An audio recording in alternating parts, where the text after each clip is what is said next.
Hello friends, welcome back to our channel.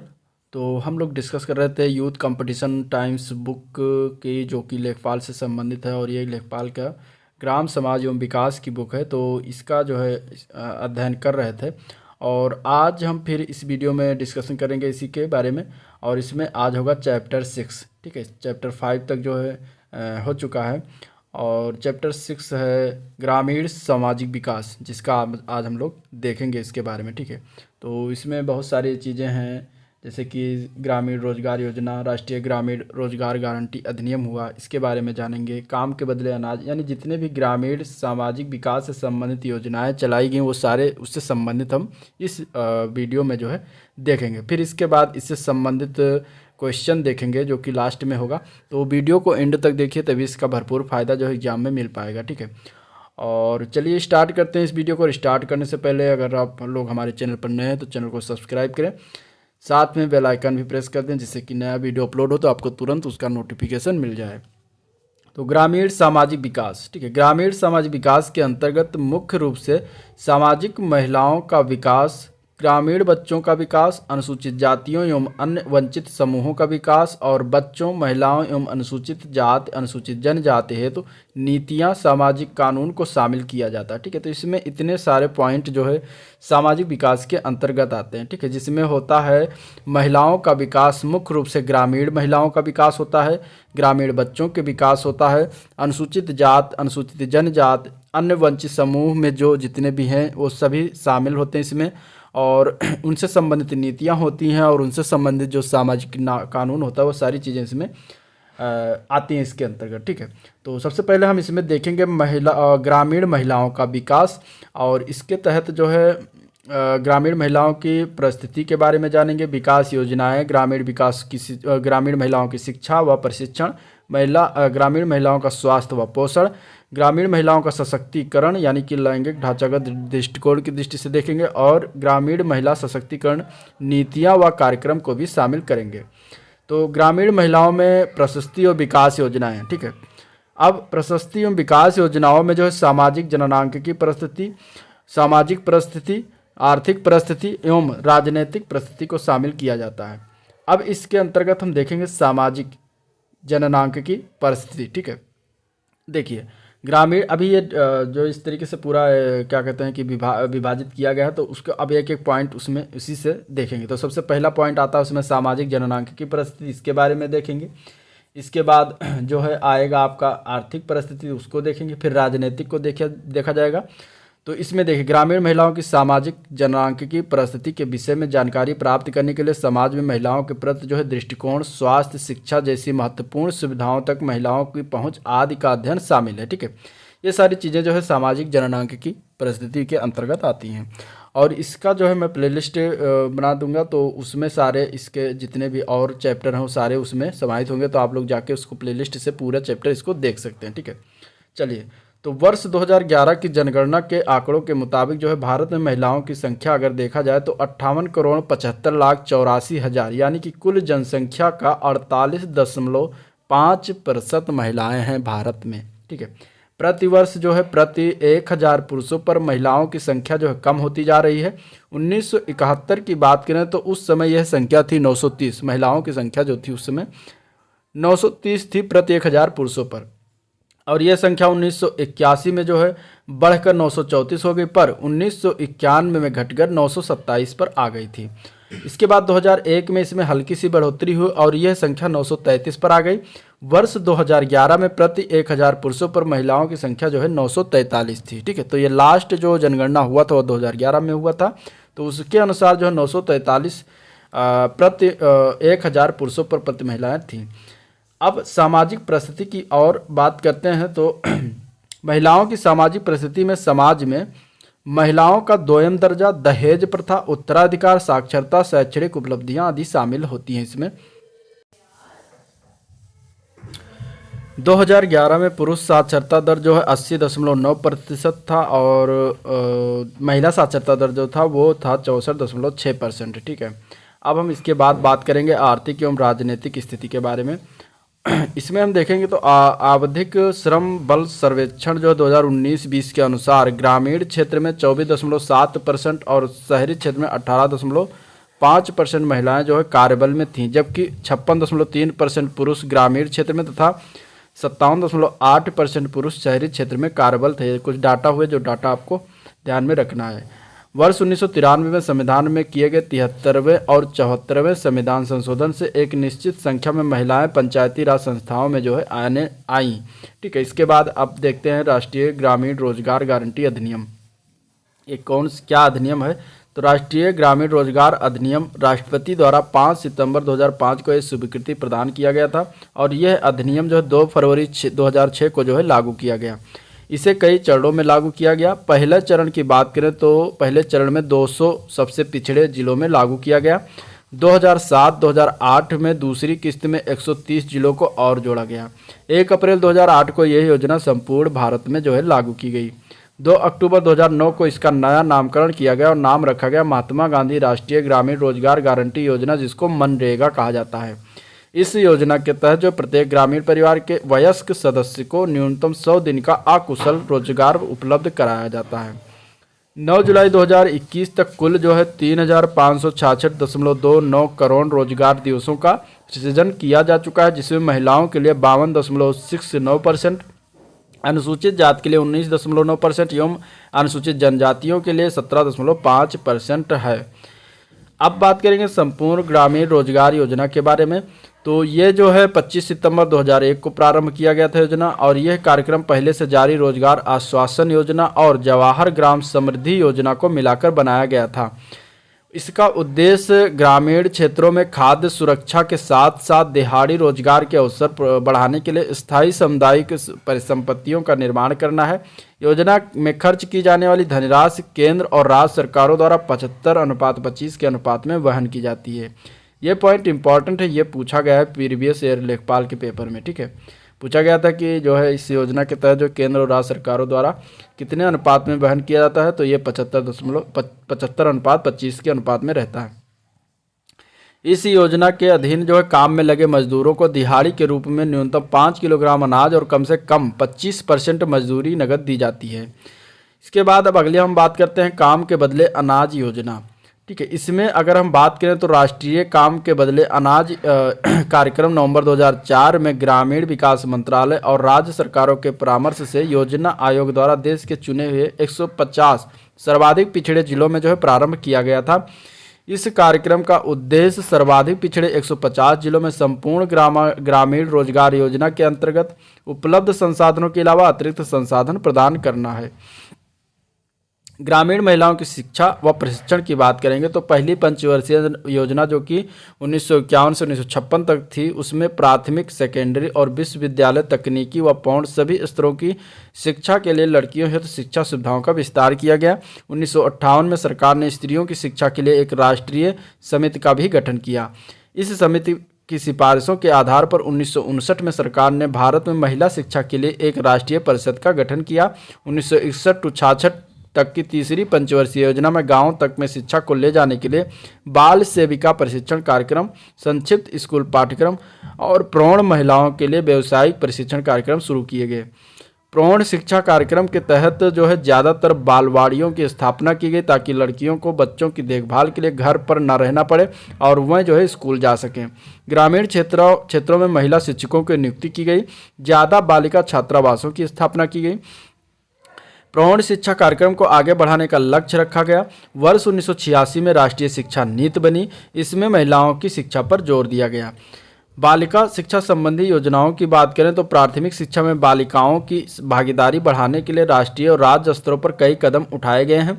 अनौपचारिक शिक्षा NFE और ऑपरेशन ब्लैक बोर्ड यानी कि OBB जैसी परियोजनाओं से ऐसी कई परियोजनाएं निकली जिसमें बालिकाओं की शिक्षा पर विशेष रूप से जोर दिया गया। उत्तर प्रदेश प्राथमिक शिक्षा परियोजना, बिहार शिक्षा परियोजना, आंध्र प्रदेश प्राथमिक शिक्षा परियोजना, राजस्थान की शिक्षा कर्मी व लोक जुबिस परियोजना राज्य स्तर पर और महिला जनसंख्या कार्यक्रम राष्ट्रीय स्तर पर 10 राज्यों में शुरू किया गया। जिला प्राथमिक शिक्षा कार्यक्रम यानी कि DPEP को 1994 में 7 राज्यों के 41 जिलों में शुरू किया गया। सर्व शिक्षा अभियान पहला कार्यक्रम है जो सभी को प्राथमिक शिक्षा UEE के लक्ष्य को राष्ट्रीय स्तर पर लागू किया गया है। सर्व शिक्षा के लक्ष्य को पाने के लिए लड़कियों को प्राथमिक शिक्षा दिया जाना पहली शर्त माना गया है। अनौपचारिक शिक्षा योजना यानी कि एनएफई की बात करते हैं तो इसमें जो है 6 से 14 साल के उन बच्चों को लक्ष्य कर बनाई गई थी जो स्कूल में नहीं जा पाते हैं। 1979-80 में इसे शुरू किया गया और ये मार्च 2001 तक चली। अप्रैल 2001 में शिक्षा गारंटी योजना और वैकल्पिक नव परिवर्तनकारी शिक्षा यानी कि ईजीएस व एआईई के योजना शुरू की गई और इसका लक्ष्य जो स्कूलों से बाहर के बच्चे थे, पर साथ ही इसमें उन क्षेत्रों पर भी जोर दिया गया जहां अभी तक शिक्षा की रोशनी पहुंची ही नहीं थी। ऑपरेशन ब्लैकबोर्ड योजना क्या है? तो देखिए, इस योजना के तहत जो नवीं पंचवर्षीय योजना के दौरान प्राथमिक स्कूलों में और अधिक महिला शिक्षक व पढ़ाई व सीखने के अन्य उपकरण मुहैया कराकर उन्हें महिला साक्षरता ब्लॉक में बदल दिया गया। ऑपरेशन ब्लैकबोर्ड योजना अब सर्व शिक्षा अभियान में ही शामिल कर ली गई है। इसके बाद प्राथमिक शिक्षा पोषाहार राष्ट्रीय योजना की बात करें तो ये मिड डे मील नाम से प्रसिद्ध इस योजना का लड़कियों पर जो है खासतौर से अच्छा प्रभाव पड़ा। लोक जुम्बिश कार्यक्रम यानी कि एलजेबी की बात करें तो राजस्थान में लड़के लड़कियों में शिक्षा के स्तर पर समानता के लक्ष्य से शुरू की गई और यह एक महत्वपूर्ण योजना है। शिक्षा कर्मी योजना की बात करते हैं तो इस परियोजना का लक्ष्य राजस्थान के दूरस्थ रेगिस्तानी व सामाजिक आर्थिक दृष्टि से पिछड़े गांवों में प्राथमिक शिक्षा को सर्वव्यापी बना उसमें गुणात्मक सुधार लाना है इसका उद्देश्य। इसके बाद महिला समाख्या कार्यक्रम की बात करें तो महिलाओं की समानता के लिए शिक्षा जो कि राष्ट्रीय शिक्षा नीति 1986 के लक्ष्यों को पाने के लिए महिला समाख्या कार्यक्रम तैयार किया गया और यह कार्यक्रम जो 10 राज्यों के 10,000 गाँव में जो है चल रहा है। 1988-89 में इसके 3 राज्यों 10 जिलों में शुरू किया गया है। ठीक है, इसके जिला प्राथमिक शिक्षा कार्यक्रम डीपीईपी की बात करते हैं तो यह कार्यक्रम जो उन जिलों में चलाया गया था जहां साक्षरता की दर बहुत कम थी। इनमें से उन जिलों का चयन किया गया जिनमें लड़कियों की साक्षरता दर राष्ट्रीय साक्षरता दर के मुकाबले काफ़ी नीचे थी।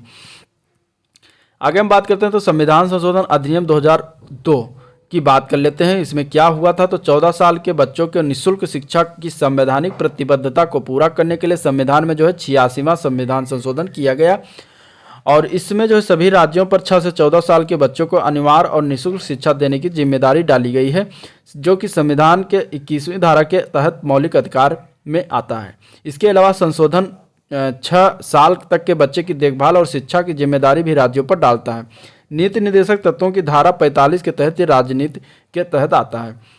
अब सर्व शिक्षा अभियान की बात करते हैं तो इसका लक्ष्य 2010 तक जो था पूरे देश के 6 से 14 साल तक के बच्चों को साक्षर बनाना। इसके माध्यम से सामाजिक, क्षेत्रीय व लैंगिक मतभेदों व अंतर विरोधों को भी दूर करने का प्रयास किया गया। इसके बाद राष्ट्रीय बालिका प्राथमिक स्तरीय शिक्षा कार्यक्रम की बात करें यानी कि NPEGEL। इस कार्यक्रम में 10 गाँव का एक समूह और 10 समूहों का एक ब्लॉक होता है और इसमें बालिकाओं को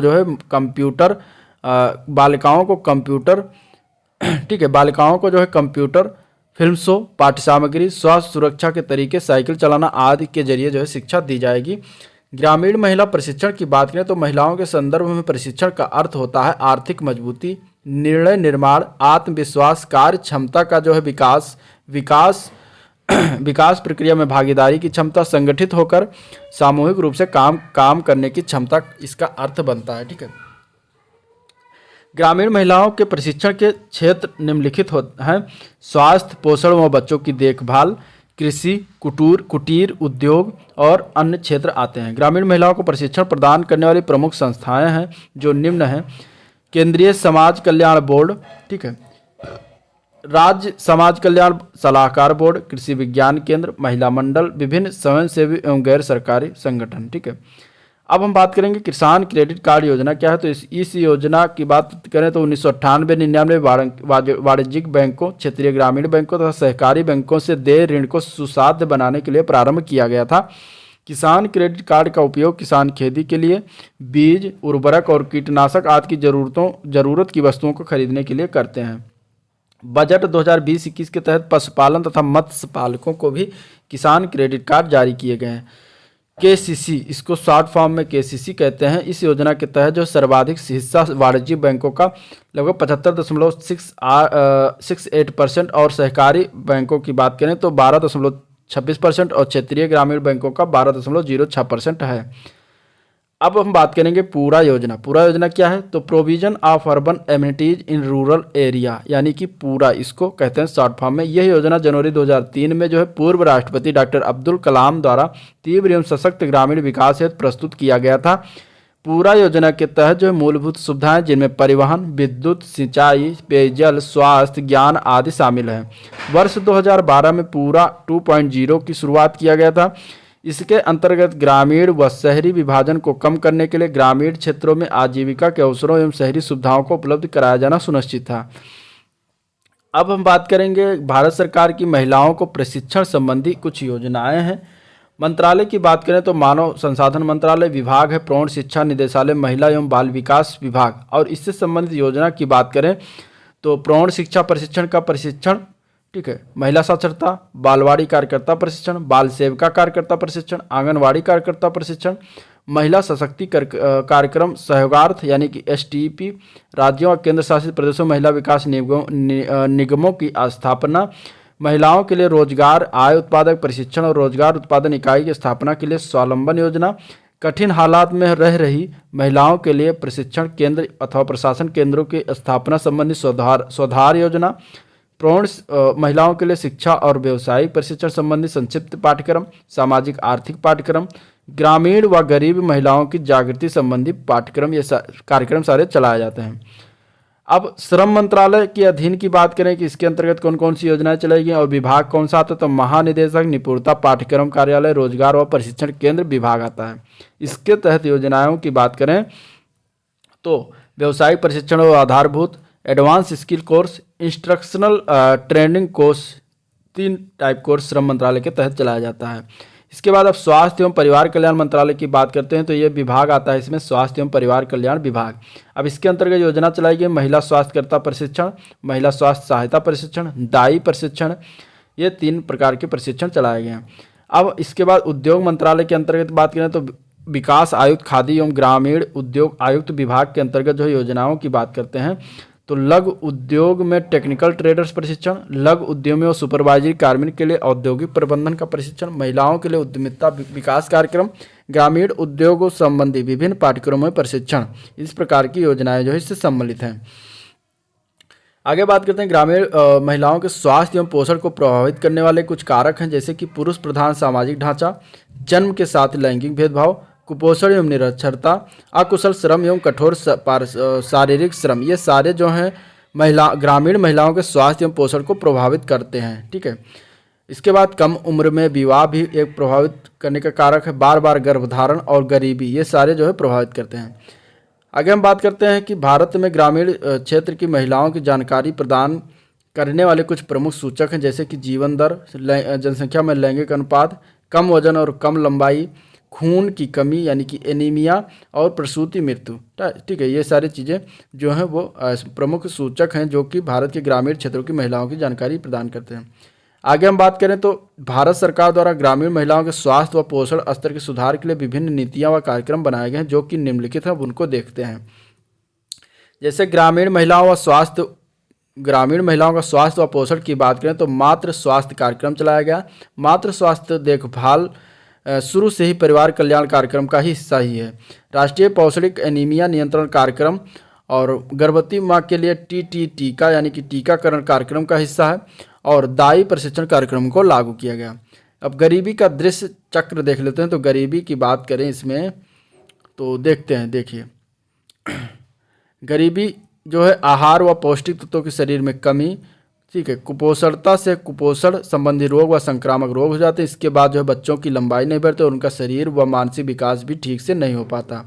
इसके बाद शारीरिक विकास का ना होना, इसके बाद प्रजनन क्षमता में विकार, इसके बाद कमाने की क्षमता में घट जाती है, इसके बाद फिर गरीबी आ जाती है। तो इस तरीके से ये चक्र हो गया एक प्रकार का। आगे हम देखेंगे ग्रामीण महिलाओं का सशक्तिकरण लैंगिक ढांचागत दृष्टिकोण से। महिला के दर्जे को निर्धारित करने वाले तत्व हैं, निम्नलिखित होते हैं। निजी संपत्ति और संसाधनों तक पहुंच व नियंत्रण, सार्वजनिक संसाधनों तक पहुंच, अपने श्रम व आय पर नियंत्रण, अपने शरीर पर नियंत्रण, घर से बाहर आने जाने पर नियंत्रण, राजनीतिक संस्थाओं तक पहुंच व नियंत्रण, कानून में स्थिति कानूनी संस्थाओं तक पहुंच व न्याय प्राप्ति, संयुक्त राष्ट्र मानव विकास रिपोर्ट 1995 के अनुसार विकास प्रतिमान के 4 अंग हैं। पहला उत्पादकता, निष्पक्षता या साम्यता, निरंतरता या फिर और एक चौथा है सशक्तिकरण। महिला के सशक्तिकरण में शामिल तत्वों की बात करें तो नियंत्रण होना तथा अधिक नियंत्रण प्राप्त करना और अधिक नियंत्रण प्राप्त करना। ठीक है, अपनी बात कहने उसे मनवाने की क्षमता, महिलाओं के नज़रिए से परिभाषित करने और रचने की क्षमता, पूर्ण समाज को प्रभावित करने वाले फैसलों, सामाजिक विकल्पों को प्रभावित करने की क्षमता, एक सम्मानित नागरिक के रूप में पहचाना जाना और सम्मानित होना, क्षमता निर्माण एवं कौशल विकास। सशक्तिकरण के मूल में शक्ति का विचार है जिसे विभिन्न प्रकार से व्यक्त किया जाता है। शक्ति के प्रकार की बात करें तो भीतरी शक्ति है। पहला, जन्मजात कौशल व क्षमताओं पर निर्भर करती है।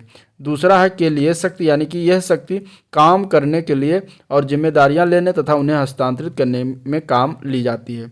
इसके बाद के साथ शक्ति, ये इकट्ठे होकर लोगों के साथ समूह में काम करने से आती हैं। इसके बाद चौथा आता है पर शक्ति, यानी कि प्रभुत्व, तानाशाही, स्वेच्छाचारिता इसमें आती है इस शक्ति के तहत। ठीक है, तो इस तरीके से 4 शक्तियां हैं। शक्ति के 3 स्वरूप हैं। पहला है मनोवैज्ञानिक, सामाजिक, आर्थिक, दूसरा हो जाएगा और तीसरा है राजनीतिक शक्ति। शक्ति के निम्नलिखित स्तर हैं: कल्याण, पहुंच, भागीदारी, प्रत्यक्षीकरण व नियंत्रण। लैंगिक विश्लेषण नीतियों के विश्लेषण की एक अति भीतरी पहलू है जो इस बात का पता लगाता है कि कोई भी सार्वजनिक नीति पुरुष एवं स्त्री को अलग अलग किस तरह से प्रभावित करती है। लैंगिक विश्लेषण का उद्देश्य इस बात को सामने लाना है कि समाज में लैंगिक संबंधों के कारण विकास के रास्ते में क्या समस्या आ रही है। कैरोलिन मोजर के लैंगिक नियोजन सिद्धांत में महिलाओं की परिवार के अलावा उत्पादन, प्रजनन एवं सामुदायिक प्रबंधन में भूमिका को जो शामिल किया जाता है। रानी पार्कर ने लैंगिकता विश्लेषण कार्य ढांचे को विकसित किया था। इसका लक्ष्य महिलाओं और पुरुषों पर जो विकासात्मक हस्तक्षेप के विभिन्न प्रभावों का पता लगाना है। सारा हलुपिकले लोगबे द्वारा महिला सशक्तिकरण कार्य ढांचा का विकास किया गया। इसके अनुसार किसी भी सामाजिक जीवन में महिला के विकास को 5 आधारों पर जो है नापा जा सकता है, जो है कल्याण, संसाधनों तक पहुंच या उनकी प्राप्यता, अंतर विवेकशीलता, भागीदारी और नियंत्रण। नैली कबीर ने सामाजिक संबंधों की सिद्धांत विकसित किया है जिसमें परिवार, बाजार, राज्य व समुदाय के भीतर सामाजिक संबंधों का विश्लेषण किया जाता है। अब ग्रामीण महिला सशक्तिकरण नीतियां एवं कार्यक्रम की बात करेंगे तो उसमें सबसे पहले हम देखते हैं तो संविधान के अनुच्छेद 14 जो कि राजनीतिक, आर्थिक व सामाजिक क्षेत्रों में सभी स्त्री पुरुषों को समान अधिकार व सम्मान अवसर प्रदान करता है। अनुच्छेद 15 जो है लिंग, धर्म, रंग, जात आदि के आधार पर किसी भी नागरिक के साथ भेदभाव का निषेध करता है। अनुच्छेद 15(3) के अंतर्गत जो है राज्य को महिलाओं के पक्ष में सकारात्मक भेदभाव करने का अधिकार देता है। अनुच्छेद 16 जो है सार्वजनिक नियुक्तियों में सभी नागरिकों को समान अवसर प्रदान करता है। अनुच्छेद 39 की बात करें तो राज्यों को अपनी नीतियां इस प्रकार बनाने के लिए अनुबंधित करता है कि उनसे पुरुष व महिलाओं को आजीविका के साधनों पर समान अधिकार मिले तथा समान काम के लिए समान वेतन सुनिश्चित हो। अनुच्छेद 42 की बात करें तो राज्य को ऐसे प्रावधान बनाने का निर्देश देता है जिनसे काम की न्यायपूर्ण व मानवीय स्थितियों और मातृत्व रहित राहत जो है सुनिश्चित हो चुके हैं। अनुच्छेद 51(e) के अनुसार जो है महिलाओं के सम्मान को ठेस पहुंचाने वाले रीति रिवाजों या व्यवहार की जो है निंदा करना हर नागरिक का मूलभूत कर्तव्य होता है। महिलाओं संबंधी नीतियों का क्रमिक विकास की बात करें तो भारत ने महिलाओं के अधिकारों को सुनिश्चित करने वाले कई अंतर्राष्ट्रीय समझौतों व मानवाधिकार नियमों की पुष्टि की है। इनमें सबसे प्रमुख है महिलाओं के खिलाफ सब प्रकार के भेदभाव दूर करने के लिए समझौता, यानी कि convention of elimination of all commerce of discrimination against woman, यानी कि CEDAW होता है। राष्ट्रीय पोषण नीति 1993 की बात करें तो समाज के सभी वर्ग पौष्टिकता की एक औसत स्थिति को प्राप्त कर सके, इसके लिए न्यून पोषण या कुपोषण, उससे संबंधित कमजोरियों व रोगों संबंधी बहुआयामी समस्याओं को दूर करने के लिए समग्र अंतर्विभागीय कार्यक्रम पर जोर देती है। राष्ट्रीय जनसंख्या नीति 2000 की मुख्य समस्या जनसंख्या स्थिरीकरण है और इसमें 2 बच्चों के लक्ष्य को प्राप्त करने के लिए गुणवत्तापूर्ण गर्भ निरोधक सेवाओं को सर्वव्यापी बनाने पर जोर दिया गया है। इसका लक्ष्य है 2030 तक शिशु मृत्यु दर को 30 और मातृ मृत्यु दर को 100 पर लेकर आना। ठीक है, अब आगे राष्ट्रीय महिला सशक्तिकरण नीतियों की बात करें तो इस नीति को जो है भारत सरकार ने 20 मार्च 2001 को स्वीकार किया था और इसका प्रमुख लक्ष्य की बात करें तो महिलाओं की उन्नति, विकास और सशक्तिकरण करना, उनके प्रति हर प्रकार के भेदभाव को खत्म करना और जीवन सामाजिक गतिविधियों के हर क्षेत्र में उनकी जो है सक्रिय भागीदारी को सुनिश्चित करना है। इसके बाद स्वशक्ति परियोजना की बात करते हैं तो इसमें इस ग्रामीण महिला विकास व सशक्तिकरण योजना को 16 अक्टूबर 1998 को जो है मंजूरी प्रदान किया गया। केंद्र सरकार की इस योजना को 5 साल के भीतर 7 राज्यों में लागू किया जाना था। इसके लिए 186.21 करोड़ रुपए का प्रावधान भी किया गया था। आगे हम बात करते हैं महिला प्रशिक्षण व रोजगार कार्यक्रम सहयोग यानी कि स्टेप। ठीक है, यह कार्यक्रम 1987 में ऐसी महिलाओं के कार्य कौशल को विकसित करने के लिए शुरू किया गया था जो बेहद गरीब और परंपरागत जो है कार्य जैसे कि खेती, पशुपालन, डेयरी, हथकरघा, इसके बाद हस्तशिल्प व वन मछली पालन जैसे कामों से अपनी जो है आजीविका कमाती हैं। ठीक है, स्वावलंबन की बात करते हैं तो इस कार्यक्रम की शुरुआत जो है नोराड यानी कि Norwegian agency for development cooperation की मदद से जो 1982-83 में जो है शुरुआत किया गया। इसका लक्ष्य था महिलाओं को गैर परंपरागत क्षेत्रों में प्रशिक्षण देना या उनके कौशल को बढ़ाना जिससे वे रोजगार पा सकें या फिर स्वरोजगार शुरू कर सकें और यह रोजगार उन्हें निरंतर मिलता रहे।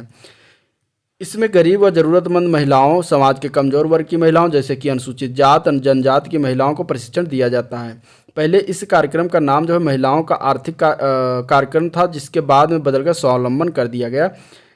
ग्रामीण विकास मंत्रालय की जिन योजनाओं में महिला अंश रखा गया है उनमें मुख्य है स्वर्ण जयंती ग्राम स्वरोजगार योजना, जवाहर ग्राम समृद्धि योजना, Indira Awas Yojana, the structured central water rural sanitation, accelerated rural supply program जो कि IRDP द्वाकरा और रोजगार योजना। ये सारी योजनाएं जो ग्रामीण विकास मंत्रालय की इसमें महिला से संबंधित योजनाएं हैं। ठीक है, स्वर्ण जयंती ग्राम स्वरोजगार योजना जो है 1 अप्रैल 1999 को शुरुआत किया गया था। मुख्य रूप से स्वरोजगार संबंधी योजना जिसमें गरीब, स्त्री या पुरुष कोई भी स्वयं सहायता समूह में संगठित करने को लेकर प्रशिक्षण, ऋण, तकनीक, संसाधन व बाजार आदि की सुविधा इसमें प्रदान किया जाता है। जवाहर ग्राम समृद्धि योजना, इसके बारे में पिछले वाले चैप्टर में बात हो चुकी है। इसकी शुरुआत 1 अप्रैल 1999 को हुआ था और इसका लक्ष्य था गांव में आवश्यकता अनुसार सामुदायिक विकास ढांचे का विकास करना और बेरोजगार गरीब को उसके माध्यम से रोजगार दिलाना है। गरीबी रेखा के नीचे वाले को दिया जाता है रोजगार, इसमें 30% रोजगार महिलाओं को दिया जाता है। इंदिरा आवास योजना के तहत गरीबी रेखा के नीचे लोगों को मकान बनाने की मदद की जाती है और इसमें प्राथमिकता है विधवा, अविवाहित महिला व आर्थिक गतिविधियों में व्यस्त महिला स्वयं सहायता समूह को दी जाती है। राष्ट्रीय सामाजिक सहायता कार्यक्रम की बात करें NSAP की, तो गरीबी रेखा के नीचे जीवन जी रहे परिवारों को मदद के लिए राष्ट्रीय नीति के तहत इस कार्यक्रम को शुरू किया गया है और इसमें प्रमुखता जो है महिला को दी जाती है।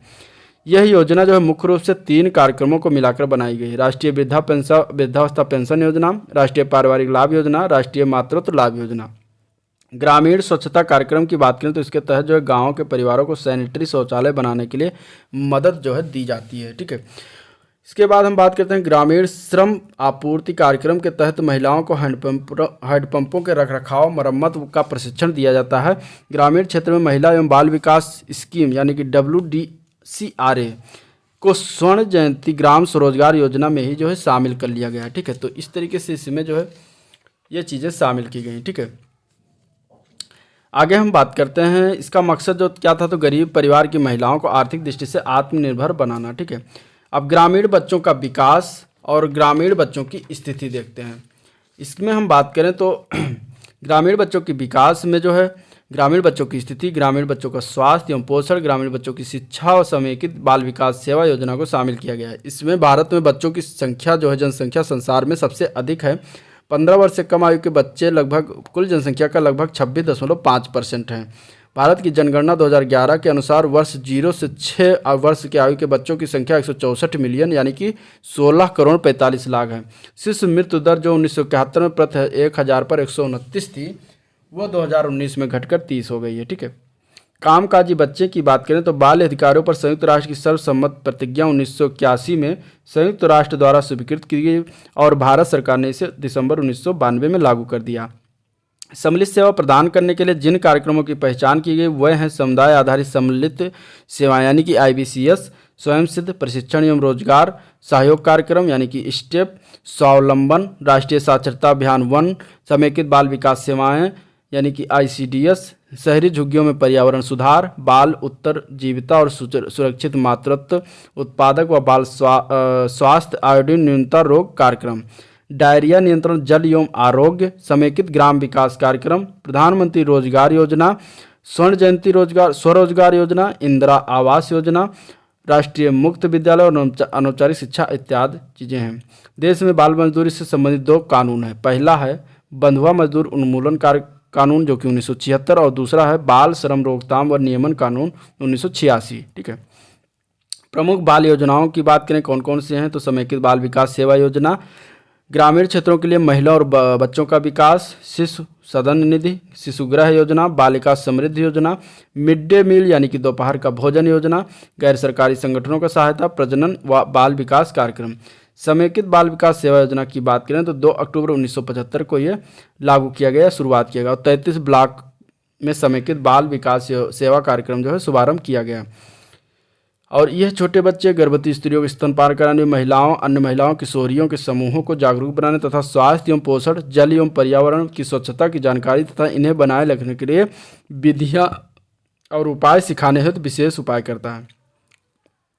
यह जो है राष्ट्रीय बाल विकास योजना 1992 तथा राष्ट्रीय पोषण कार्यक्रम योजना 1995 जो है निहित पोषण व स्वास्थ्य लक्ष्यों को पाने में मदद करता है। ऑपरेशन ब्लैक बोर्ड की बात करते हैं जो कि 1986 में लागू किया गया। इस योजना में राज्यों के 1 शिक्षक वाले विद्यालयों में और अधिक शिक्षकों की व्यवस्था करने, विद्यालय भवन का निर्माण करने, कुल शिक्षकों में आधी संख्या में महिलाओं को नियुक्त करने के लिए वित्तीय सहायता प्रदान की गई करती है। ठीक है।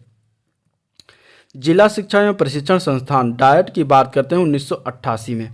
ठीक है। शिक्षा विभाग ने शिक्षक प्रशिक्षण संस्थान को बदलकर नए संस्थान के निर्माण द्वारा ग्रामीण जिले में शिक्षा और प्रशिक्षण संस्थान की उपलब्धता सुनिश्चित करने के लिए धन मुहैया कराया।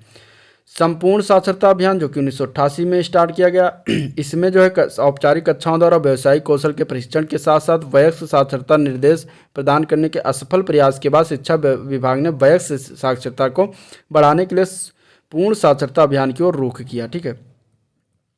न्यूनतम अधिगम स्तर जो कि 1989 में स्टार्ट किया गया था और यह प्राथमिक शिक्षा का पाठ्यक्रम और पाठ्य पुस्तक की जटिलता को शिक्षा के लिए एक बड़ी बाधा के रूप में पहचाना गया तथा स्कूल छोड़ने पर का भी एक प्रमुख कारण था। इस समस्या को निपटने के लिए शिक्षा विभाग ने प्राथमिक दर्जों को पढ़ाने में के लिए भाषा, गणित व सामाजिक व पर्यावरण अध्ययन में राष्ट्रीय बुनियादी सामर्थ्य की पहल की, जिससे कि न्यूनतम अधिगम स्तर यानी मिनिमम लेवल ऑफ लर्निंग के नाम से जाना जाता है। ठीक है। इसके बाद जो है इस कार्यक्रम के मुख्य उद्देश्य इस प्रकार हैं। बच्चों के समुचित जो है मनोवैज्ञानिक, शारीरिक तथा सामाजिक विकास का आधार तैयार करना, 6 से कम आयु के बच्चों को स्वास्थ्य तथा पोषण स्तर को सुधारना, मृत्यु दर, रुग्णता, कुपोषण, स्कूल छोड़ने की प्रवृत्ति को जो कम करना।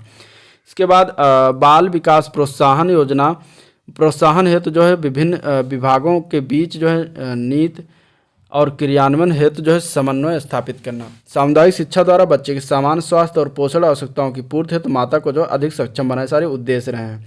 सेवाएं एवं अभिलक्षित लाभार्थी की बात करें तो 6 वर्ष से कम आयु के बच्चे, 15 से 45 वर्ष के आयु के वर्ग की गर्भवती स्त्रियां जो है, स्तनपान कराने वाली माताएं इस योजना के मुख्य सहभागी हैं। लाभार्थी और सेवाओं की बात करें तो 3 वर्ष से कम आयु के बच्चों की बात करें तो इन्हें संपूर्ण पोषण, टीकाकरण, स्वास्थ्य जांच, परामर्श सेवाएं आदि मिलती हैं।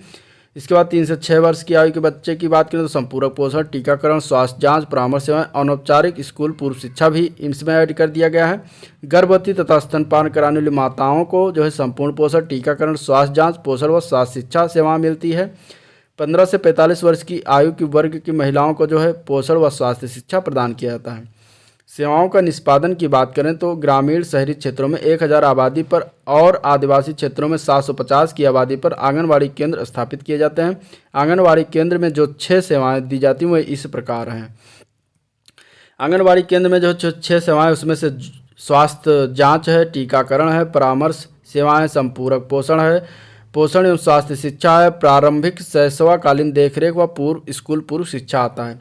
किशोरी कन्या योजना ICDS कार्यक्रम के अतिरिक्त बल क्षेत्र के रूप में शुरू की गई थी, जो कि निम्नलिखित तथ्यों पर आधारित है। 11 से 18 वर्ष की आयु के लड़कियों को केवल उन्हीं कार्यक्रमों में शामिल किया गया जो उनकी मूलभूत आवश्यकताओं को जो है पूरा कर सके।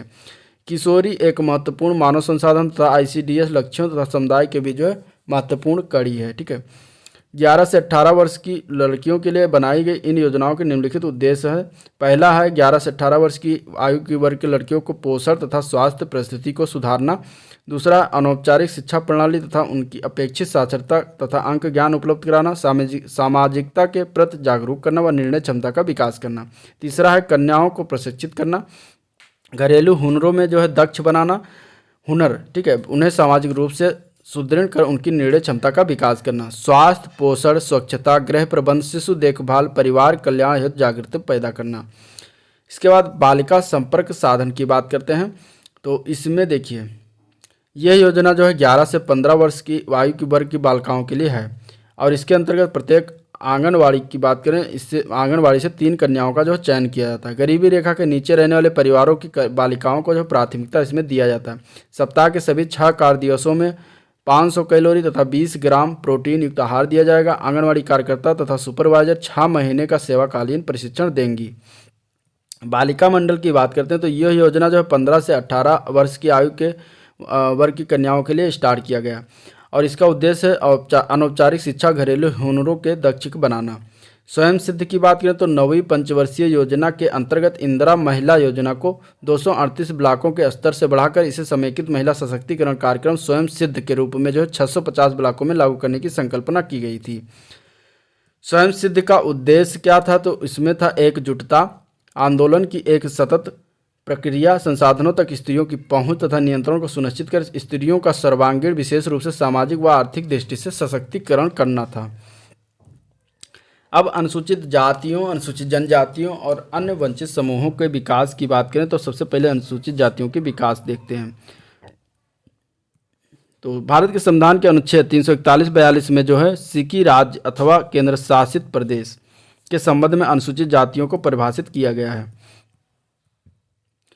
अनुच्छेद 341(1) राष्ट्रपति किसी राज्य अथवा केंद्र शासित प्रदेश के संबंध में जो है जहां यह राज्य है में राज्यपाल के परामर्श से सार्वजनिक अधिसूचना द्वारा जातियों वर्गों अथवा जनजातियों, जातियों वर्गों अथवा जनजातियों के हिस्सों या जाति के भीतर कुछ समूह को इस संविधान के प्रयोजन से संबंध राज्य व केंद्र शासित प्रदेश में जो भी लागू हो के संबंध में अनुसूचित जात घोषित कर सकते हैं। ठीक है। अनुच्छेद 341(2) में जो है संसद कानून बनाकर इस अनुच्छेद की धारा 1 के अंतर्गत जारी अधिसूचना में निर्दिष्ट अनुसूचित जातियों की अनुसूची में जो किसी जाति, वर्ग अथवा किसी जाति के अंतर्गत किसी हिस्से या समूह को शामिल या उससे निकाल सकती है, किंतु उपरोक्त धारा के अधीन जारी सूचना किसी भी परवर्ती अधिसूचना से अलग नहीं होनी चाहिए। तो ये था इस तरीके से। अब संविधान के अनुसूचित जाति आदेश 1950 के तहत में कहा गया कि हिंदू या सिख धर्म से अलग किसी धर्मावलंबी को अनुसूचित जाति का सदस्य नहीं माना जाएगा, परंतु अनुसूचित जनजाति समझे जाने के लिए कोई धार्मिक प्रतिबंध नहीं है। तो ये भी इंपॉर्टेंट पॉइंट है। अनुच्छेद 46 में क्या कहा गया है? तो इसमें कहा गया राज्य समाज के कमजोर वर्गों और विशेषकर अनुसूचित जातियों एवं अनुसूचित जनजातियों के शैक्षिक एवं आर्थिक हितों का विशेष रूप से ध्यान रखेगा और सामाजिक अन्याय तथा हर प्रकार के शोषण से उनकी रक्षा करेगा। सामाजिक उपाय की बात करते हैं तो अनुच्छेद 17 में जो है अस्पृश्यता को समाप्त करने का प्रावधान और यह किसी भी रूप में इसके प्रचलन पर रोक लगाता है। अनुच्छेद 23 की बात करें तो मानव व्यापार और बंधुआ मजदूरी या बेगार पर जो है रोक लगाता है। ठीक है। इसके बाद अनुच्छेद 24 की बात करें तो बाल मजदूरी पर प्रतिबंध लगाने की व्यवस्था इसमें की गई है। इसके बाद अनुच्छेद 25(2) की बात करें तो इसके जरिए अनुसूचित जातियों के सदस्यों को किसी भी धर्म से संबंधित पूजा स्थल में प्रवेश का अधिकार प्रदान किया गया है। अनुच्छेद 15 का के तहत की बात करें तो अनुसार किसी भी नागरिक को जो है दुकान, रेस्तरां, तालाब, स्नान घाट, मार्ग, सार्वजनिक सुविधाओं और ऐसे अन्य सार्वजनिक स्थलों पर जाने से नहीं रोका जा सकता। यह अनुच्छेद तत्संबंधी किसी भी अक्षमता, प्रतिबंध या शर्त का निवारण करता है। शैक्षिक उपाय में क्या क्या किया गया है? तो अनुच्छेद 15(4) के तहत अनुसूचित जातियों के शैक्षिक उन्नति के लिए विशेष उपाय किए गए हैं। इन उपायों के अंतर्गत शैक्षिक संस्थाओं में सीटों और छात्रवृत्तियों के आरक्षण का प्रावधान किया गया है। अनुच्छेद 29(2) के माध्यम से सामान्यतः राज्य द्वारा चलाए जा रहे राज्य निधि से अनुदान प्राप्त शैक्षिक संस्थाओं में प्रवेश सुनिश्चित करने के उपाय भी दिए गए हैं। राजनीतिक उपाय के अंतर्गत जो है बात करें तो अनुच्छेद 330, 332, 334 आता है। इसमें लोकसभा एवं राज्य विधानसभाओं में अनुसूचित जातियों के उम्मीदवारों को विशेष प्रतिनिधित्व देने की व्यवस्था भी की गई है। नौकरियों के संदर्भ में उपाय की बात करें तो इसमें अनुच्छेद 16(4) के तहत पिछड़े वर्गों के नौकरियों में आरक्षण की सुविधा मुहैया कराता है, जिनका प्रतिनिधित्व जो है सेवाओं में पर्याप्त नहीं है। अनुच्छेद 335 का प्रावधान है कि सरकारी सेवाओं में पदों सरकारी सेवाओं और पदों पर नियुक्तियां करते समय प्रशासनिक प्रभावकारिता से संगति बनाए रखते हुए अनुसूचित जाति के उम्मीदवारों, अनुसूचित जनजाति पर भी यह लागू है, दावों का जो है ध्यान रखा जाएगा, किंतु प्रशासन की कार्यकुशलता को संपोषित करते हुए सामंजस्य बैठाना चाहिए। अन्य उपाय में देखते हैं तो अनुच्छेद 338 भी जो है अनुसूचित जातियों के लिए है, और ये एक आयोग है जो कि राष्ट्रीय अनुसूचित जाति आयोग के नाम से जाना जाएगा। तो इस तरीके से सारे उपाय थे जो कि अनुसूचित जातियों से संबंधित थे। अब इनका सशक्तिकरण की बात करें तो 2011 जनगणना के अनुसार इनकी संख्या जो थी वो थी 20.14 करोड़, अथवा कुल जनसंख्या का जो 16.6% अनुसूचित जाति हैं। अनुसूचित जातियों का लगभग 76% आबादी ग्रामीण है।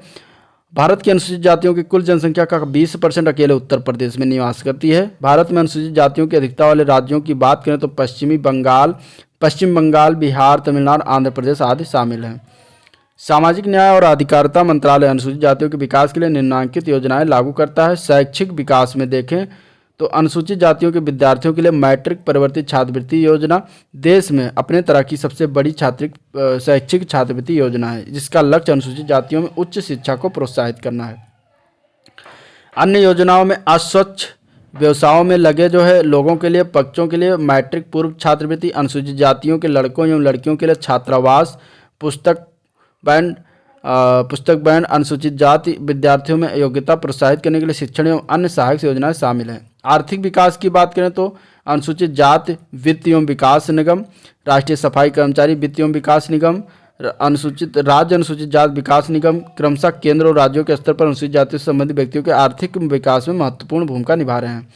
संरक्षणात्मक विकास की बात करें तो सिविल अधिकार संरक्षण अधिनियम 1955 और अनुसूचित जाति एवं अनुसूचित जनजाति अत्याचार निवारण अधिनियम 1989 के माध्यम से अस्पृश्यता की कुप्रथा को समाप्त करने और अनुसूचित जातियों पर अत्याचार की घटनाओं को रोकने के लिए वैधानिक उपाय किए गए हैं।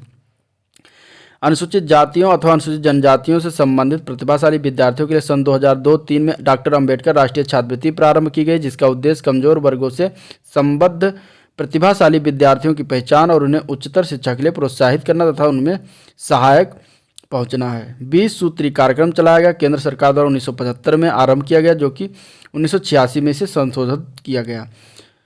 इस कार्यक्रम के सूत्र संख्या 11 में अनुसूचित जातियों एवं जनजातियों को न्याय प्रदान करने का लक्ष्य हासिल करने पर जोर दिया गया। इसके अतिरिक्त सूत्र जो है 7.3.14.3.16.2 अनुसूचित जाति और जनजाति के विकास पर ध्यान केंद्रित करते हैं। अनुसूचित जाति विकास निगमों को सहायता की बात करें तो ये केंद्र प्रायोजित परियोजना 1979 में जो है प्रारंभ किया गया था, और इसका लक्ष्य था विकास निगमों के साथ 49:51 के अनुपात में इक्विटी भागीदारी में हिस्सा लेना है। अनुसूचित जाति वित्त एवं विकास निगम की बात करें तो ये इस कंपनी अधिनियम के अधीन 1956 धारा 25 के अधीन लाभ न कमाने वाली कंपनी के रूप में किया गया था इसकी स्थापना। इसका उद्देश्य था गरीबी की दोहरी रेखा फिलहाल ग्रामीण क्षेत्रों में 40,000 रुपये और शहरी क्षेत्रों में 55,000 रुपये वार्षिक कम आमदनी वाले परिवार इस रेखा के अंतर्गत आते हैं, और इसके नीचे जीवन यापन करने वाले अनुसूचित जातियों एवं अनुसूचित जनजातियों लाभार्थियों के लिए आय के साधन पैदा करने वाली गतिविधियों के धन की व्यवस्था करना है। 10 अप्रैल 2001 को विभाजन के बाद यह निगम केवल अनुसूचित जातियों के लाभार्थियों को सेवा प्रदान कर रहा है। राष्ट्रीय सफाई कर्मचारी वित्त विकास एवं निगम, तो ये जो है भारत सरकार द्वारा जो 1956 की धारा 25 के अंतर्गत 24 जनवरी 1997 को जो है लागू किया गया, ठीक है। और इसमें जो है सफाई कर्मचारी उनके आश्रित समग्र सामाजिक आर्थिक विकास के लिए एक शीर्ष संस्था के रूप में काम करना था और उन्हें रियायती दर पर वित्तीय सहायता प्रदान करना है, ठीक है। इसके बाद हाथ से मैला साफ करने वालों को और उनके आश्रितों की जो है मुक्त एवं पुनर्वास की राष्ट्रीय योजना की बात करें तो इस योजना की स्टार्ट हुआ था 1991-92 में, ठीक है। और इसके बाद शुरुआत किया, इसका उद्देश्य था हाथ से मैला साफ करने वाले झाड़ू बरदारों को वित्तीय सहायता प्रदान करना ताकि वैकल्पिक व्यवसायों का प्रशिक्षण देकर उन्हें पुनर्वास किया जा सके। राष्ट्रीय अनुसूचित जाति एवं अनुसूचित जनजाति आयोग की बात करें तो अनुच्छेद 338 के अंतर्गत 12 मार्च 1992 को 65वां संविधान संशोधन के तहत ये आयोग की स्थापना किया गया, ठीक है। तो इस तरीके से ये भी इम्पॉर्टेंट है। और इसके बाद ये अनुच्छेद आपको याद रखना है। राष्ट्रीय सफाई कर्मचारी आयोग की बात करें तो ये 1993 के प्रावधानों के अंतर्गत पहली बार 12 अगस्त 1994 में राष्ट्रीय सफाई कर्मचारी आयोग का गठन किया गया, ठीक है। अब अनुसूचित जनजातियों का विकास की बात करें तो 1935 के भारत सरकार के अधिनियम के अनुसार जिन जिन स्थानों पर जनजातियां बसी उनमें से अधिकतर को वर्जित अथवा आंशिक रूप से वर्जित क्षेत्र घोषित किया दिया गया। स्वतंत्रता प्राप्ति के पश्चात इन क्षेत्रों का नाम बदलकर अनुसूचित क्षेत्र कर दिया गया। उन्हें अनुसूची 5 व अनुसूची 6 में जो है सम्मिलित कर लिया गया। 2011 की जनगणना के अनुसार अनुसूचित जातियों की संख्या जो 10.5 करोड़ थी, यानी कि 10.45 करोड़ थी, और जो कि देश की जनसंख्या का 8.6% है।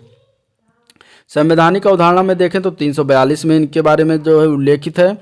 और अनुच्छेद क्या कहते हैं कि संविधान के आदेश 1950 के अंतर्गत अनुसूचित जनजातियों की सूची वास्तव में government of act India act 1935 में पिछड़ी जनजातियों को सम्मिलित करके बनाया गया है। संवैधानिक प्रावधान व सुरक्षाओं की बात करें तो अनुच्छेद 244 इनसे संबंधित और राज्य को सख्त देता है कि वो अनुसूचित जनजातियों के विकास के लिए विशेष प्रबंध करें। अनुच्छेद 275(1) भी इनसे संबंधित, जो में राज्य विशेष रूप से केंद्र सरकार को जनजाति के विकास के लिए ऐसे विशेष आर्थिक उपाय जो उनके विकास में आए के प्रावधान है। संविधान में किए गए प्रमुख सुरक्षात्मक प्रावधान की बात करें तो अनुच्छेद 46 में जो है अनुसूचित जात, अनुसूचित जनजात व अन्य कमजोर वर्गों के लिए शैक्षिक व आर्थिक हितों को प्रोत्साहित करना। 244 के अंतर्गत अनुसूचित जनजातीय क्षेत्रों का प्रशासन। 275 के अंदर कुछ राज्यों को केंद्र द्वारा अनुदान। 330 के तहत अनुसूचित जात, अनुसूचित जनजात के लिए राज्यों के विधानसभा सीटों का आरक्षण। 335 के अंतर्गत जो है अनुसूचित जात और जनजात की नौकरी व पदों के लिए दावे। 338 के अंतर्गत जो है इनका आयोग बनाया गया। 339 के अंतर्गत जो प्रशासन व कल्याण पर इनके केंद्र का नियंत्रण है। अनुच्छेद 46 के अंतर्गत जो राज्य एवं केंद्र शासित प्रदेशों के सरकारों को अनुसूचित जनजाति के शैक्षिक हितों को प्रोत्साहन के लिए नियम बनाने का अधिकार है, ठीक है, जिससे कि कॉलेजों में सीटों का आरक्षण भी इसमें सम्मिलित है। अनुच्छेद 164 के अंतर्गत बिहार, मध्य प्रदेश, उड़ीसा में इनमें अनुसूचित जनजातियों की संख्या का संकेंद्रण अधिक है और जनजाति कल्याण मंत्रालय के गठन का भी प्रावधान है।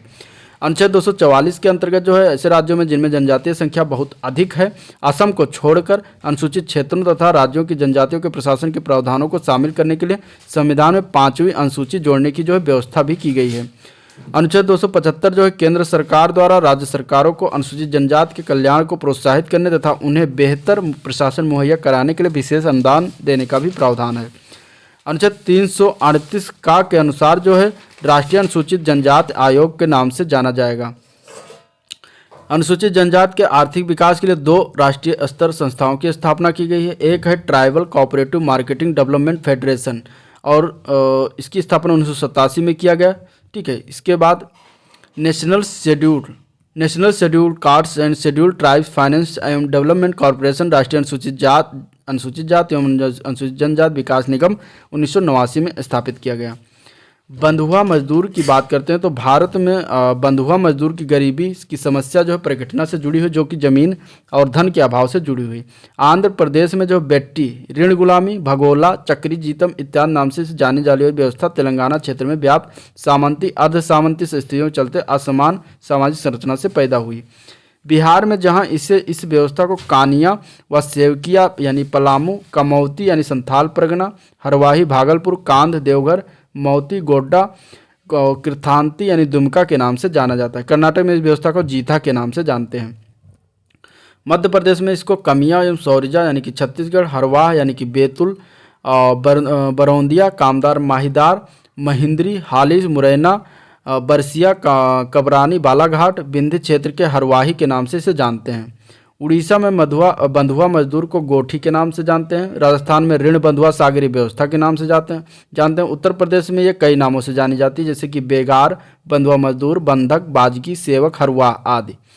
तमिलनाडु के 29 जिलों में जो है 10 जिलों में बंधुआ मजदूरों की पहचान की गई है और ये अनुसूचित जात और अनुसूचित जनजात से ही संबंधित हैं और इनको इजवास, चेसमास, पुलाया, पानिया, होलिगा आदि तमिलनाडु में जानते हैं। और मानवाधिकारों की सार्वभौमिक उद्घोषणा 10 दिसंबर 1948 को राष्ट्र संघ की आम सभा में मानवाधिकारों की सार्वभौमिक उद्घोषणा को अपना और ऐलान किया। अनुच्छेद 4 कहता है कि किसी को भी गुलामी और दासत्व की स्थिति में नहीं रखा जाएगा। गुलामी और गुलाम के व्यापार को सभी रूपों में वर्जित किया जा सकता है।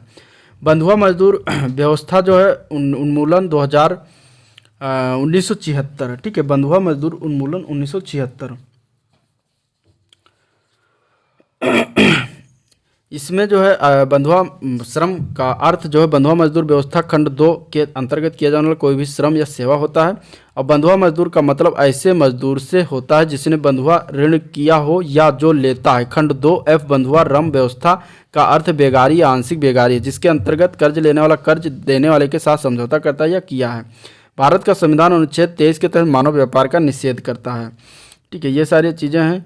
बाल न्याय कानून 1986 लड़कियों के सभी भटके हुए बच्चों की देखभाल, सुरक्षा एवं उपचार पुनर्वास करता है। अनुच्छेद 24 जो है उद्योगों, खाद्यान्नों और दूसरे खतरनाक पेशों में संबंधों बच्चों को नियुक्ति एवं वर्जित करता है। अनुच्छेद 39 की बात करें तो ये निम्नलिखित सुरक्षा करने की दिशा में अपनी नीतियों को निर्देशित करना आवश्यक बनाता है। इसके बाद बंधुआ मजदूरी व्यवस्था उन्मूलन कार्यक्रम 1976 जो है यह कानून बंधुआ मजदूरी व्यवस्था को उन्मूलन करता है। इसने एक साथ बंधुआ मजदूरों को बंधुआपन और उनके कर्जों से एक तरफा मुक्त कर दिया।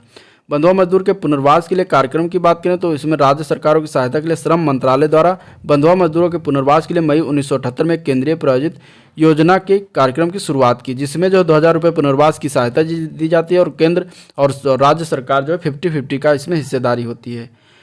कारीगर एवं भूमिहीन श्रमिकों के विकास की बात करें तो इसमें ग्रामीण रोजगार सृजन कार्यक्रम है जो कि 1994 में उच्च स्तरीय समिति जिसकी अध्यक्षता प्रधानमंत्री द्वारा की गई थी 2 करोड़ लोगों के लिए अतिरिक्त रोजगार पैदा करने का अनुमोदन किया था, जिसको प्राप्त करने के लिए खादी ग्रामोद्योग कमीशन ने ग्रामीण रोजगार सृजन कार्यक्रम शुरू किया। जिला विशेष रोजगार कार्यक्रम 1992-93 में शुरुआत किया गया और इसमें प्रत्येक जिले में एक समय सीमा के अंदर 10,000 लोगों के लिए जो है रोजगार सृजन का प्रावधान है। खंड विकास कार्यक्रम जो है कार्यक्रम लंबे 25 कार्यक्रम देश के 125 पिछड़े खंडों में महात्मा गांधी की 125वीं जयंती की याद में शुरू किया गया था। कृषि श्रमिक सामाजिक सुरक्षा योजना 2001 की बात करें तो ये 2001 से भारतीय जीवन बीमा निगम के माध्यम से 1 जुलाई 2001 से शुरुआत किया गया था। ठीक है, रोजगार सृजन कार्यक्रम की बात करें तो ये सितंबर 2001 में स्टार्ट किया गया था जो कि रोजगार से संबंधित योजना है। एनएसएपी के अन्य 2 अवयवों की बात करें तो राष्ट्रीय वृद्धावस्था पेंशन योजना जो कि 65 वर्ष से या अधिक आयु के ऊपर जो है उनको दिया जाता है।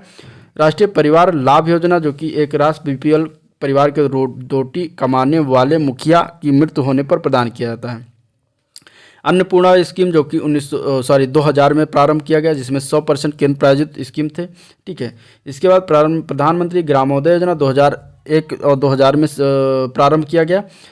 इसके बाद देखते हैं बच्चों, महिलाओं, कृषि, अनुसूचित जाति एवं अनुसूचित जनजाति, नीतियाँ और सामाजिक विधान। तो बच्चों संबंधित सामाजिक विधान की बात करें तो जब समाज में धन का असमान वितरण हो या जब सब कुछ विशिष्ट वर्गों के सामाजिक न्याय नहीं दिया जाता है तो समानता की बहाली के लिए जो है राज्य को कानून बनाने पड़ते हैं। ठीक है, तो इन कानूनों को जो सामाजिक विधान कहा जाता है। सामाजिक विधान के 2 बुनियादी कार्य हैं। पहला है सामाजिक संबंध का क्रमबद्ध समंजन प्रदान करना। दूसरा है सामाजिक इकाई में सभी व्यक्तियों के लिए कल्याण करना और उन्हें सुरक्षा प्रदान करना। 1974 की राष्ट्रीय नीति के आधार पर राष्ट्रीय कार्यसूची में बल और बच्चों की तरफ ध्यान देना सर्वाधिक प्राथमिकता का विषय रहा। अब अनुच्छेद 15 की बात करते हैं। अनुच्छेद 15 का 3 में जो है बच्चों और महिलाओं के पक्ष में जो विशेष कानून बनाने का राज्य को सशक्त करता है। अनुच्छेद 24 के अंतर्गत की बात करें तो 14 वर्ष की आयु के छोटे किसी भी बाल या बालिका को किसी फैक्ट्री, खान या किसी जोखिम वाली जगह पर काम के लिए नियुक्त नहीं किया जाना चाहिए। ठीक है, इसके बाद अगर हम बात करें तो बाल विवाह अवरोध अधिनियम 1929 जिसमें जो है विवाह के लिए लड़के की आयु 21 वर्ष होनी चाहिए और लड़की की आयु जो है 18 वर्ष पूरा होना चाहिए। इस अधिनियम के अंतर्गत किए गए अपराध को संज्ञेय अपराध माना गया है। बाल श्रम अधिनियम 1986 की बात करें तो विशिष्ट व्यवसायों और प्रक्रमों में ऐसे बच्चों को रोजगार देने की मनाही जो 14 वर्ष आयु से छोटे हैं। ऐसे रोजगार जहां काम करने की मनाही नहीं है वहां जो है बच्चों की कार्यदशाओं को अधिनियम विनियमित करता है। प्रतिबंधित श्रेणी के अंतर्गत ऐसे अन्य व्यवसायों को शामिल करने की कार्यविधि का जो है निर्धारण करता है। किशोर न्याय बाल देखभाल एवं संरक्षण अधिनियम 2000 की बात करें तो मौजूदा कानून के उद्देश्य इसमें क्या क्या है तो किशोर विधि को बाल अधिकारों के संदर्भ में संयुक्त राष्ट्र कन्वेंशन के अनुरूप लाना और पुनर्वास सामाजिक पुनः एकीकरण प्रभावी एवं वैकल्पिक विधियां उपलब्ध कराना। ठीक है, कानून को लागू करने स्वैच्छिक संगठनों और स्वैच्छिक निकायों को शामिल करने काम करने के बजाय सहायता के रूप में राज्य की भूमिका का निर्धारण करना इसमें इसके मुख्य प्रावधान है। ठीक है, हिंदू दत्तक ग्रहण एवं भरण पोषण अधिनियम 1956 में आया था। ये पॉइंट जो है इसका ये याद रखना डेट। ये अधिनियम जो है ऐसे व्यक्ति पर लागू होता है जो हिंदू धर्म के किसी भी प्रारूप और संवर्धन में जो है धर्म से हिंदू है और जिसमें वैष्णव, लिंगायत, ब्रह्म, आर्य समाज ये सभी कमोबेश हिंदू वैदिक जीवन शैली के विभिन्न पंथ शामिल होते हैं। ये अधिनियम ऐसे किसी अन्य व्यक्ति पर भी लागू जो बौद्ध, जैन, सिख धर्म का भी है। महिलाओं से संबंधित सामाजिक विधान की बात करें तो इसमें जो है अनुच्छेद 15(3) के तहत जो विशेष रूप से व्यक्त है कि महिलाओं के कल्याण के मद्देनजर विशेष प्रावधान बनाने का अनुमति राज्य को प्राप्त है। संविधान के अनुच्छेद 39 का में जो है विशेष रूप से राज्य को अपने नागरिक अर्थात महिला और पुरुष दोनों को सुरक्षा देने का अधिकार देने की प्रतिनीति को निर्देश देने का उल्लेख है। अनुच्छेद 39 खा में जो है राज्य अपनी नीति में महिला और पुरुषों के समान कार्यों के लिए समान भुगतान भी सुनिश्चित करेगा। अनुच्छेद 38 गा की बात करें तो इसमें जो राज्य कामगारों महिलाओं पुरुषों के स्वास्थ्य और उनके सामर्थ्य को सुरक्षा प्रदान करेगा और ध्यान देगा कि बाल दुर्व्यवहार न हो और नागरिकों को तंगहाली की वजह से जबरदस्ती ऐसे व्यवसायों का चयन न करना पड़े जो उनकी आयु और सामर्थ्य के अनुकूल नहीं है। संविधान के अनुच्छेद 51 का चा में जो है व्यक्त है कि महिलाओं की प्रतिष्ठा को ठेस पहुंचाने वाले व्यवहारों को त्यागना भारत के हर एक नागरिक का कर्तव्य है। महिलाओं से संबंधित अन्य विधान की बात करें तो अनैतिक व्यापार निवारण अधिनियम 1956, इससे बाद में अनैतिक व्यापार निवारण अधिनियम 1986 और अनैतिक व्यापार निवारण अधिनियम 1987 के रूप में संशोधित किया गया। दहेज प्रतिषेध अधिनियम 1961 में लागू किया गया। स्त्री अशिष्ट रूपण प्रतिषेध अधिनियम 1986 में लागू हुआ। विशेष विवाह अधिनियम 1954, हिंदू विवाह अधिनियम 1955, प्रसूति प्रसुब्धा अधिनियम 1961 में लागू किया गया। अब अनुसूचित जाति और अनुसूचित जनजातियों हेतु सामाजिक विधान की बात करें तो सिविल अधिकार संरक्षण 1955, अनुसूचित जाति एवं अनुसूचित जनजातियां अत्याचार निवारण अधिनियम 1989, सफाई कर्मियों का नियोजन एवं शुष्क शौचालय प्रतिषेध अधिनियम 1993, राष्ट्रीय सफाई कर्मचारी आयोग अधिनियम 1993 में आया। सुविधा वंचित समूहों के लिए सामाजिक विधान की बात करें तो बंधित श्रम उन्मूलन अधिनियम 1986, मानसिक स्वास्थ्य अधिनियम 1987, निर्योग्यताग्रस्त व्यक्ति समान अवसर अधिकारों के संरक्षण और संपूर्ण सहभागिता अधिनियम जो 1955, राष्ट्रीय पिछड़ा वर्ग आयोग अधिनियम 1993 में आया। अब इससे संबंधित कुछ अभ्यास प्रश्न देख लेते हैं, जिसमें कि पहला क्वेश्चन है ग्रामीण पारिवारिक विघटन का कारण क्या है? अशिक्षा, खेतों का आकार घटना, एकता में कमी या फिर उपर्युक्त सभी। तो इसका आंसर हो जाएगा उपर्युक्त सभी। ठीक है, ग्रामीण पारिवारिक अगर विघटन होता है यानी कि अलग होता है तो उसमें अशिक्षा भी एक कारण आता है, खेतों का आकार घटना भी एक होता है और एकता में कमी भी कारण बनता है। दूसरा क्वेश्चन है भारतीय समाज को माना जाता है, क्या माना जाता है? कृषक समाज, जनजातीय समाज, औद्योगिक समाज या उपर्युक्त सभी। तो इसका आंसर हो जाएगा कृषक समाज। भारतीय समाज को जो है कृषक समाज माना जाता है। ठीक है, क्वेश्चन नंबर 3 की बात करें तो ग्रामीण अर्थव्यवस्था का प्रमुख आधार क्या है? तो ग्रामीण अर्थव्यवस्था का प्रमुख आधार जो है वो है कृषि एवं पशुपालन। ठीक है, क्वेश्चन नंबर 4 की बात करते हैं तो ग्रामीण स्त्रीकरण का मुख्य आधार क्या है? तो ग्रामीण स्त्रीकरण का मुख्य आधार है सामाजिक आधार, आर्थिक एवं व्यावसायिक आधार, संपत्ति आधार, उपर्युक्त सभी। तो इसका आंसर हो जाएगा उपर्युक्त सभी। ठीक है, इसमें सारे जो 3 और दिए गए हैं सारे मुख्य आधार के अंतर्गत आते हैं।